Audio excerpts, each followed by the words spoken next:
오늘 하나님께서 우리에게 주시는 말씀 함께 보도록 하겠습니다. 오늘 하나님께서 우리에게 주시는 말씀은 마태복음 16장 16절에 있는 말씀입니다. 마태복음 16장 16절에 있는 말씀 우리가 함께 봉독하며 나아가겠습니다. 시몬 베드로가 대답하여 이르되 주는 그리스도시요 살아계신 하나님의 아들이시니이다. 한 번 더 봉독할 수 있었으면 좋겠습니다. 시몬 베드로가 대답하여 이르시되 주는 그리스도시요 살아계신 하나님의 아들이시니이다. 아멘. 오늘 마태복음 16장 이 고백을 중심으로 해서 기독교, 유대교, 이슬람교를 우리가 좀 이렇게 비교 분석을 하고요. 그리고 나서 우리 기독교의 구원에 대해서 더욱 깊게, 더 클리어하게 그렇게 한번 정리할 수 있는 시간이 되어지길 간절히 소원합니다. 지난주에 저희가 이렇게 말씀 마치고 토론하는 시간에 김민희 집사님께서 이런 질문을 해주셨어요. 이슬람교도 구약 성경을 그들의 경전으로 사용한다고 하는데 어떤 면에서 기독교와 다른가요? 비교해서 설명을 해주시면 좋겠습니다. 라는 질문 해주셨어요. 그래갖고 저희 그 오이코스 교회는 소통을 중시하는 온라인 교회이기 때문에 더 소통하기 위해서 바로 제가 이제 기회가 생겨서 여러분들께 이슬람교에 대해서 말씀을 이렇게 준비하면서 유대교와 이슬람교와 우리 기독교의 그런 어떤 비슷한 그런 어떤 뼈대가 있기 때문에 그런 것들을 중심으로 비교를 하면서 우리 기독교의 구원에 대해서 더욱 깊게 한번 정리할 수 있는 시간으로 갖도록 하겠습니다. 자, 제가 이제 그림 3개를 준비했는데요. 저희 기독교는 하나님의 말씀이죠. 이제 종교 개혁 이후로 오직 믿음으로 그리고 오직 말씀으로 그 두 가지 어떤 기치를 내걸고요. 우리 기독교가 이렇게 발전하게 되었습니다. 그 유대교는 아직도 유대인들이 여기 보시면은 이게 통곡의 벽이라고 하는 그런 어떤 성지에 있는 그런 어떤 장소인데요.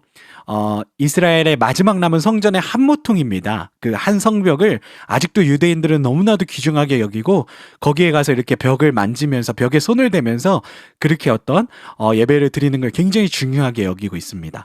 자, 이슬람교는요, 이 통곡의 벽 너머에 이슬람교 사원이 있는데요. 가장 중요한 성지이 있는데 이 사원이 바로 여기 이렇게 통곡의 벽 너머에 있는 이슬람교 가장 중요한 그런 어떤 성지가 있습니다. 이 문제가 뭐냐면 유대교랑 이슬람교 다 성지를 이렇게 굉장히 중요하게 여기는데요. 이것 때문에 팔레스타인 사람들과 이제 유대인들과의 굉장한 갈등이 초래되고 있다라는 거죠. 이스라엘 선교사님의 어떤 보도에 의하면은 이렇게 생생하게 말씀하시더라고요. 심지어는 어떨 때는 창문 너머로 미사일이 날아가는 거를 볼 수 있을 때도 있다고, 막 그 정도로 굉장히 그 접경지대에서 이 성지 때문에 생기는 그 민족 간의 분쟁이 굉장한 걸로 알고 있습니다. 그래서 이 세 개의 종교를 우리가 좀 어떻게 비교할 것인가, 굉장히 이 비교하는 어떤 방법이 여러 가지가 있을 수 있겠는데요. 오늘은 제가 이제 공통점과 차이점을 통해서 비교를 해드리면서 우리가 이 기독교, 유대교, 이슬람교를 함께 좀 정리해서 한눈에 바라볼 수 있게 되어지기 소원합니다. 제가 오늘 공통점을 정리할 때 참고했던 서적은요, 여기 오른쪽 끝에 보시면 새 종교 이야기라고 하는 책이고요. 홍익회 교수님께서 저술하신 책입니다. 그래서 좀 더 유대교, 기독교, 이슬람교에 대해서 조금 더 깊게 알고 싶으신 분은 이 새 종교 이야기라는 책을 구입해서 보시면 제일 좋겠습니다. 오늘은 새 종교 이야기에서 이 공통점과 그리고 또 비교점에 대해서 이렇게 잘 정리해 놓으신 내용을 제가 이렇게 도표로 만들어서 그림으로 만들어서 여러분들과 이렇게 쉐어하면서 알아보도록 하겠습니다. 이 유대교, 기독교, 이슬람교의 공통점이 있는데요. 그 공통점은 왼쪽 끝에 있는 요 4가지입니다. 유일신이고 믿음의 조상이 같고 경전이 구약 성경이 겹쳐 있고요. 부활과 최후의 심판이 있는데 부활과 최후의 심판은 조금 각 종교마다 많이 다릅니다. 그래서 일단은 이 카테고리를 갖고 한번 정리를 해나가겠습니다. 유대교 같은 경우에는 하나님의 이름을 아도나이라고 하는데요. 사실 유대교도 야훼 하나님이다라고 하는 명칭이 있습니다. 근데 유대인들은 감히 하나님의 이름을 함부로 불러서는 안 된다고 그래서 아도나이도 이들을 심지어 읽지 않습니다. 그때 아도나이가 이렇게 성경을 봉독하다가 나오게 되면은 고개를 숙여서 그 이름을 부르지 않고 넘어간다고 합니다. 그래서 유대교는 그렇게 하나님의 이름을 경홀히 부르는 거에 대해서 굉장히 조심하고 있는 모습을 띠고 있고요. 우리 기독교는 성삼위 하나님을 이렇게 우리들의 하나님으로 모시고 살아가는 그런 어떤 그런 교리를 갖고 있는데요. 성삼위 하나님이기 때문에 유일신이 아니지 않냐라고 이렇게 하시는 분들도 많을 텐데 많은 목사님들께서 이 트리니티 이 성삼위 하나님에 대해서 설명하실 때 쓰시는 간단한 어떤 예화가 있는데요. 이거에 대해서 오늘 깊게 설명할 수 있는 시간이 아니기 때문에 간단하게 예화 하나만 들고 넘어가도록 하겠습니다. 저를 이제 빗대어 설명하자면 제가 지금 목사로서 오이코스 교회 성도님들께 설교를 하고 있죠. 그렇지만 저는 목사이면서 집에서는 두 아이의 아빠가 됩니다. 그리고 또 제가 일하고 있는 AU 미성대학교에 가면은 저는 이제 교수로 이렇게 사역을 하고 있는데요. 그처럼 제가 위치한 위치와 그 직책에 따라서 굉장히 이런 역할이 달라지는 모습을 보실 수가 있습니다. 그래서 좀 그런 완전히 그렇게 매칭해서 이해하면 안 되지만 성삼위 하나님에 대해서 하나님이 분명 한 분이시지만 그 활동하시는 그런 어떤 무대와 그런 어떤 상황에 따라서 다른 어떤 방법으로 사역을 하고 계시는구나 라고 이해를 하시면 됩니다. 하나님은 한 분이신 유일하신 하나님이십니다. 그리고 이슬람교 같은 경우에는 알라를 유일신 그들이 섬기는 신으로 이렇게 지칭을 하고 있죠. 자, 근데 이 세 종교의 믿음의 조상이 같습니다. 유대교 같은 경우에는 아브라함이 그들의 믿음의 조상이고요. 기독교도 구약의 전통을 따라 아브라함이 믿음의 조상입니다. 이슬람교도요. 아브라함이 믿음의 조상입니다. 근데 유대교랑 이슬람교가 이렇게 같은 믿음의 조상을 두고 있지만 조금 이렇게 그 다음에 이제 믿음의 족보가 이어지는 그 다음 어떤 차례부터 바뀌게 되는데요. 아브라함 다음에 이제 유대교와 기독교는 이삭 전통을 따르고 있고요. 이슬람교 같은 경우에는 이스마엘의 어떤 전통을 따르고 있는 것을 볼 수가 있습니다. 그래서 믿음의 조상은 같지만 특히 유대교와 기독교는 이삭 전통을 이후에 따르고 있고 이슬람교 같은 경우에는 이스마엘을 토대로 그 족보를 토대로 이렇게 발전되어진 그런 어떤 족보를 갖고 있다라고 생각을 하시면 되겠습니다. 경전 같은 경우에는 유대교 같은 경우에는 구약과 탈무드를 이렇게 그들의 경전으로 채택하고 있고요. 기독교 같은 경우에는 구약과 신약 성경을 이렇게 경전으로 채택하고 있고요. 코란과 모세오경의 오경이라고 하는 거는요. 창세기, 출애굽기, 레위기, 민수기, 신명기까지의 그 구약 성경을 지칭하는 이름입니다. 그래서 이렇게 코란과 모세오경을 이슬람교는 자신들의 경전으로 채택하고 있고요. 그리고 부활과 최후 심판이 있다고 세 종교가 비슷하게 알고 있는데 굉장히 다른 그런 맥락이긴 하지만 부활과 최후 심판이 있다는 것에서는 조금 비슷한 맥락에서 발전이 되고 있는 것을 볼 수가 있습니다. 유대교 같은 경우에는 메시아가 아직 오지 않았다. 우리 기독교는 예수님이 메시아다라고 믿고 있는데 이제 유대교 같은 경우에는 메시아의 도래를 부활과 최후 심판이라고 믿고 그렇게 기다리고 있고요. 기독교 같은 경우에는 예수님이 메시아로 오셨고 예수님이 재림하시는 때가 마지막이다 라고 이렇게 우리가 이해를 하고 있고요. 이슬람교 같은 경우에는 세상의 마지막 날이 오는데 그때 모든 인간이 부활의 몸을 입게 되고 그 다음에 알라 앞에 서서 그 삶의 어떤 처우에 따라서 심판을 받게 되는데 약간 그 세상 마지막 날 부활해서 어느 연옥과 같은 어떤 지점에 같이 서게 된다고 하는 그런 이론들이 있는데요. 그런 거 봤을 때 카톨릭의 연옥 개념이랑 굉장히 비슷한 그런 맥락을 띠고 있지 않나 라고 우리가 생각을 해볼 수가 있습니다. 부활과 최후 심판에 대해서는 이게 공통점이라고 제가 이렇게 분류를 했지만 제가 분류한 건 아니고요. 홍익회 교수님이 이렇게 분류를 하셨지만 굉장히 다른 양상을 띠고 있다고 우리들이 보시면 되겠습니다. 자, 그러면은 이제 차이점으로 넘어가도록 하겠습니다.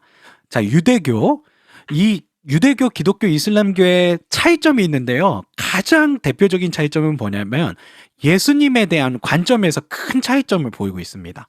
그리고 또 뭐가 있죠? 구원에 대한 관점에서 굉장히 큰 차이점을 보이고 있습니다. 그래서 이 두 가지 관점에서 이 세 개의 종교가 완전히 다른 종교로 자리매김하는 그런 어떤 위치를 이렇게 띠고 있다라는 걸 보시면 되겠고요. 그래서 예수님에 대한 관점을 중심으로 유대교를 보자면요. 유대교는 예수님을 어떻게 생각하냐면 마술로 배교자들을 이끌다가 처형된 자라고 이렇게 좀 안 좋게 생각을 하고 있는 모습을, 부정적인 모습을 볼 수가 있고요. 우리 기독교에선 예수님이 하나님의 아들이시고 우리가 섬기는 신이시죠. 하나님이시죠. 그래서 그렇게 예수님을 우리들이 이렇게 믿음으로 고백하고 있고요. 그리고 이슬람교 같은 경우에는 이슬람교는 이렇게 유대교처럼 부정적으로 보고 있지는 않아요. 그 이스라엘의 아주 훌륭한 한 예언자였다, 훌륭한 선생님이었다 라고 그 이슬람교에서는, 저도 이거 몰랐어요. 이 공부하기 전까지는 저도 몰랐었는데, 이슬람교는 예수님에 대해서는 조금 그래도 그 유대교보다는 긍정적으로 생각하고 있다. 근데 여기서 문제는 뭐냐면요. 죽은 적이 없다, 부활한 적이 없다. 그냥 예수는 역사적인 한 인물이었고 그냥 위인이었다, 훌륭한 사람이었다 정도로 이슬람교 사람들은, 무슬림들은 기억하고 있다라고 보시면 되겠고요. 자, 이 예수님에 대한 견해 때문에 이 새 종교의 구원에 대한 관점이 완전히 바뀌게 되는데요. 유대교 같은 경우에는 율법을 지키고 선행하면 구원을 받습니다, 이렇게 이야기를 하고 있어요. 그러니까 율법 잘 지키고 선행하면 구원 받는다. 굉장히 어떻게 보면은 이렇게 오픈되어 있는 것 같으면서도 굉장히 모호한 그런 어떤 구원에 대한 그런 어떤 교리를 갖고 있는 것으로 보이고요. 우리는, 기독교는 다른 문이 없습니다. 다른 문이 없고 오직 예수를 믿는 믿음으로만 구원을 받는다라고 이렇게 저희들이 이렇게 믿음으로 고백을 하고 있고요. 그리고 또 이슬람교 같은 경우에는 약간 비슷해요. 약간 유대교랑 비슷한 선하고 바른 행동을 해야 된다, 이런 면에선 비슷하고요. 신조 암송을 해야 된다. 근데 이 신조가 뭐냐면은요, 알라와 모하메드, 그러니까 이들이 믿는 메시아라고 믿는 모하메드에 대한 그 신조를 암송해야 되고요. 그리고 하루에 5번 메카, 그들의 성지를 향해서 기도를 해야 되고요. 그리고 또 자선해야 되고요. 그리고 라마단 기간에 반드시 금식해야 되고요. 그리고 성지순례 자신의 일생에 한 번 이상 꼭 해야 된다. 이게 이제 어떤 이슬람교의 구원에 대한 그런 어떤 관점이라고 보실 수가 있습니다. 조금 예수님에 대한 관점을 토대로 이렇게 새 종교가 다른 어떤 관점을 지니고 있고 완전히 다른 종교라는 것을 여러분들이 차이점을 통해서 아실 수 있으리라 믿습니다. 자, 일단은 홍익회 교수님은 굉장히 객관적인 관점에서 새 종교를 비교를 하셨고요. 저는 목회자로서 이 새 종교 이야기를 보고서 해석을 여러분들에게 붙이도록 하겠습니다. 유대교, 이슬람교 두 종교가 조상이 같고 구약 성경을 경전으로 사용한다 하지만 예수님을 신으로 믿지 않고 종교적 교율과 선행으로 구원에 이를 수 있다고 하는 점에서 기독교는 완전히 다른 그런 위치에 있다라는 것을, 완전히 다른 그런 어떤 종교라는 것을 여러분들에게 먼저 이렇게 말씀을 드리고 싶습니다. 자, 그렇다면 또 한 가지 질문을 해보는 거예요. 우리는 다 예수님이 우리들의 구주이시고 예수님이 아니면은 우리가 단 한 사람도 구원에 이르를 수 없다라는 걸 믿는 그런 그리스도인들이잖아요. 근데 아까 이 유대교, 이 이슬람교에 따르면은요, 나사렛 예수가 배교자로 처형당한 한 사람이거나 그저 나사렛 예수는 위인이었던, 이스라엘에 나타났던 한 선지자, 그냥 위인 한 사람에 불과하다고 이야기를 하는데요. 근데 그들은 그렇게 이야기를 하는데 우리는 이렇게 얘기하잖아요. 예수님은 진짜 하나님의 아들이었다. 그러면은 질문을 하는 거예요. 예수님이 진짜 하나님의 아들이었는가? 이 질문에 대해서 너무너무 잘 설명하신 그 목사님이 계시는데요. 여기 오른쪽 끝에 보시면 존 스토드라고 하는 목사님 계십니다.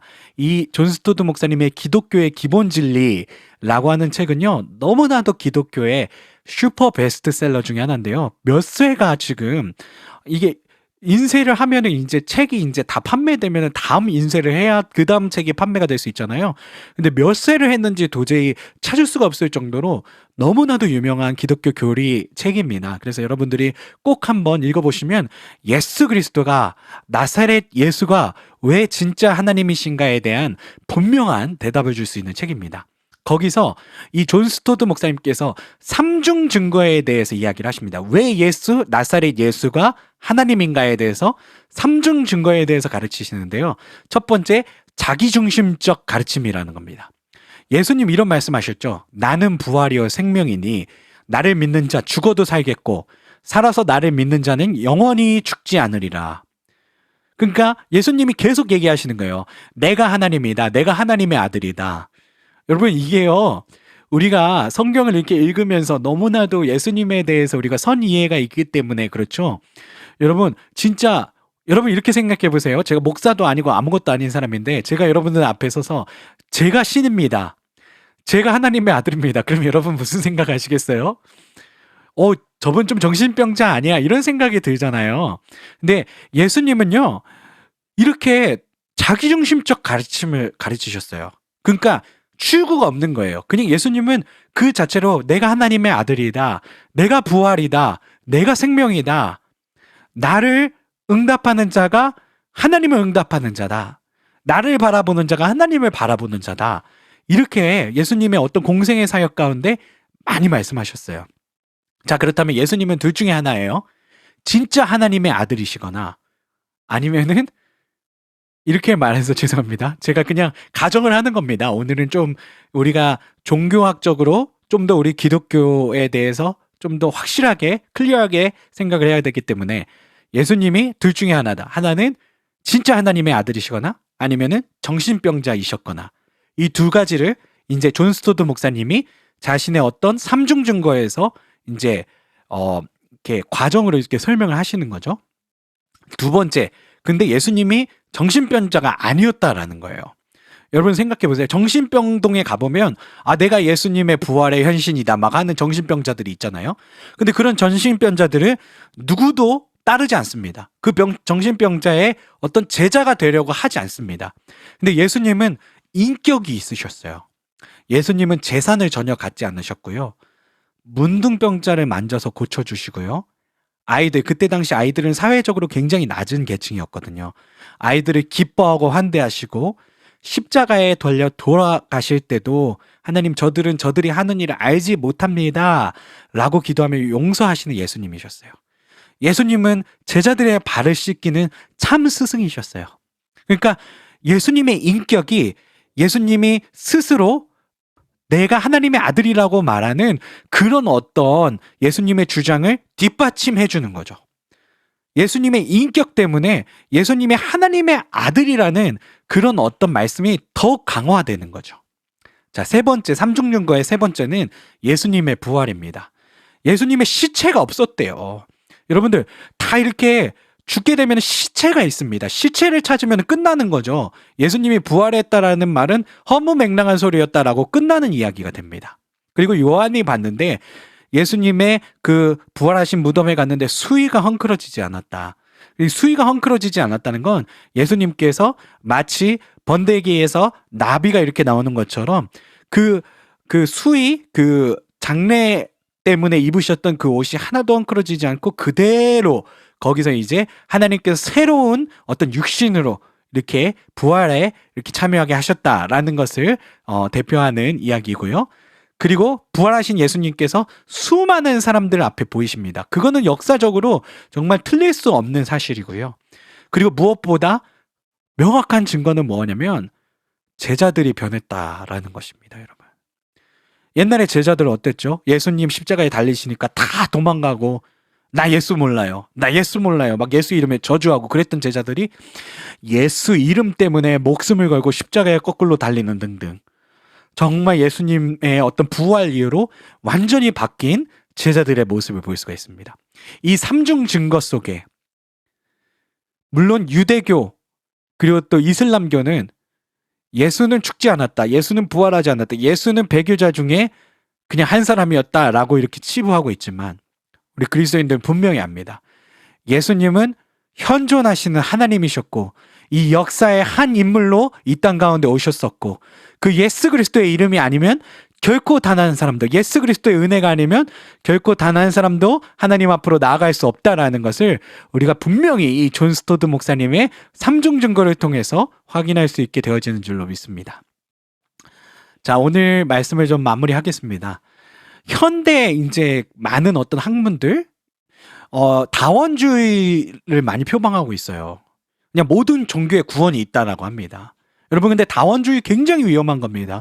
우리 기독교는요, 절대로 현대 학문에 모든 종교에 구원이 있다라고 하는 이 다원주의를 절대로 우리는 허락할 수가 없습니다. 기독교는 절대 예수 이름 외에 다른 구원을 인정할 수 없는 것이 바로 기독교고 그것이 바로 우리 기독교의 생명입니다. 아멘. 여러분들 믿게 되어지시기를 간절히 축원드립니다. 나사렛 예수님은 그저 그냥 유대교에서 말하는 그냥 배교자로서 죽은 그런 사람이 아니고 그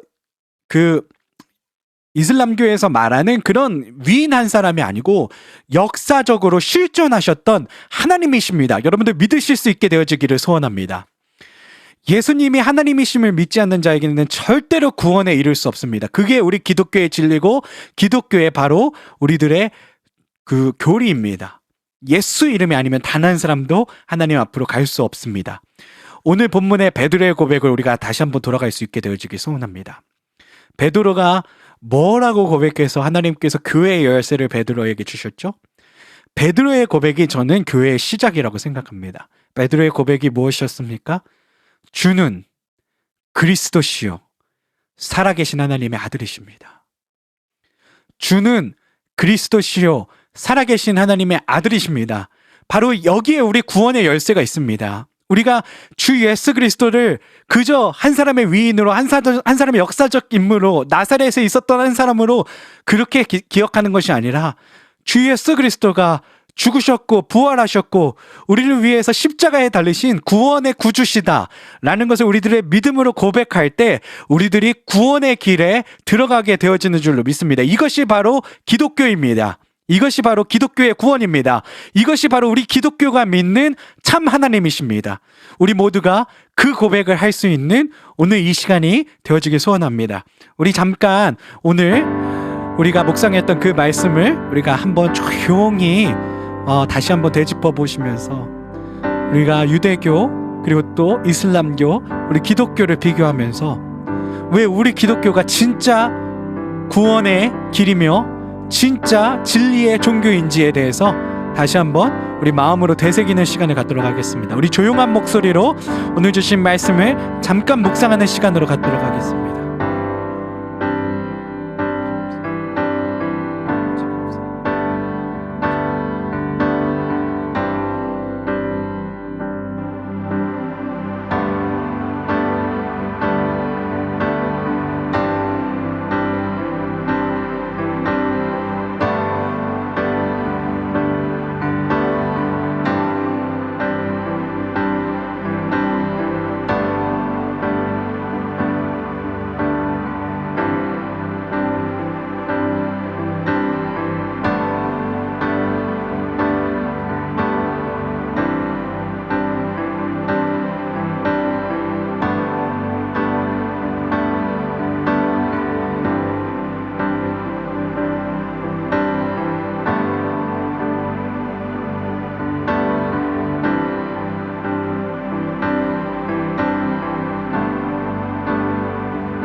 참 하나님이셨던 우리 주 예수님, 오직 예수의 이름만이 구원의 이를 쓴 진리의 이름인 줄로 믿습니다. 주님, 우리 기독교인들이 정말 주 예수 그리스도의 이름을 망각하지 않을 수 있도록 축복하여 주시옵소서. 예수의 이름을 끝까지 붙드는 삶이 되게 하여 주시옵소서. 끝 믿음으로, 우리들이 시작된 믿음이 아니라 끝 믿음으로 끝까지 주 예수 그리스도만 붙잡아서 정말 예수 그리스도께서 다시 오시는 그날에 잘했다 충성된 종아라고 칭찬받는 우리 모두가 되어질 수 있도록 아버지 우리들을 축복하여 주시옵소서. 이제는 우리 주 예수 그리스도의 그 귀한 은혜와 사랑과 하나님의 극진하신 사랑하심과 성령님의 늘 함께 하시며 내주 교통하시는 그 은혜와 축복이 오늘 이 시간 줌을 통해서 예배드리는 우리 모든 성도님들과 유튜브 라이브를 통해서 예배드리는 우리 모든 성도님들과 그리고 또 녹화된 예배를 보고 은혜를 받으시는 우리 모든 분들께 영원토록 함께 하시기를 간절히 축원하옵나이다. 아멘.